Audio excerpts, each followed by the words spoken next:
সকালে ফজরের নামাজের পরে ঘুমানো যাবে কিনা? ফজরের পরের ঘুমের যদি ফতোয়া দেই তাহলে বেশিরভাগ লোকই তো এখানে আসামির কাঠগড়ায় দাঁড়ায় যাবে। ফজরের পরে বেশিরভাগ মানুষের ঘুমের অভ্যাস না।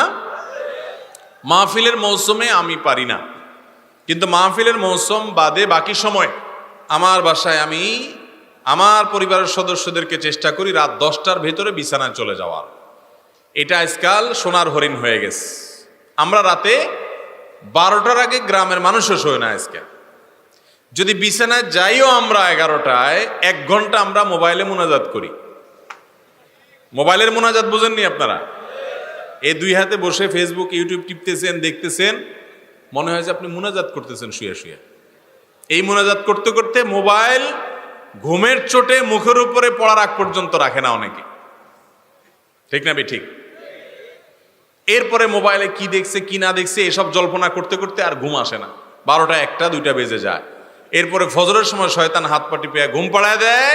ফজরের পরে তার না ঘুমায় উপায় নেই, কারণ রাত্রে ঘুমাইছি 3 ঘন্টা 4 ঘন্টা মাত্র। মনে রাখবেন, ইসলাম যে লাইফস্টাইল দিয়েছে এই লাইফস্টাইলের মধ্যেই আমাদের কল্যাণ আছে। করোনা যখন, প্যান্ডামিক যখন চরম পর্যায়ে, তখন একটা তথ্য আমাদের মাঝে প্রচুর পরিমাণে শেয়ার হয়েছে যে শরীরে রোগ প্রতিরোধ ক্ষমতা বৃদ্ধি করা ছাড়া করোনার থাবা থেকে বাঁচা কঠিন।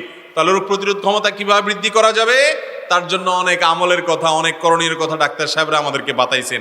এর ভিতরে একটা করণীয় হলো রাতে তাড়াতাড়ি ঘুমানো। রাত 10টা থেকে 2টার যে ঘুম, এই ঘুমটা আমাদের বডিতে ইমিউন এবং রোগ প্রতিরোধ ক্ষমতাকে শক্তিশালী করে।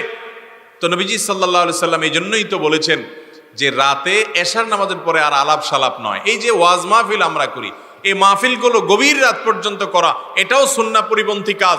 যত দ্রুত সম্ভব মাহফিল শেষ করা উচিত, কারণ রাতে দেরি করে মাহফিল থেকে গেলে ফজর নামাজ পড়তে কষ্ট হবে, ফজরের পরে আবার ঘুমানো লাগবে।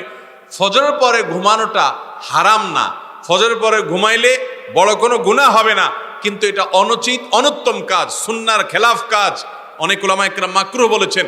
নবী করিম সাল্লাল্লাহু আলাইহি সাল্লাম ফজরের পরে ঘুমাইতেন না। তিনি দোয়া করছেন, আল্লাহুম্মা বারিক লি উম্মতি ফি বুকুরিহা। নবীজির দোয়া কাদের জন্য?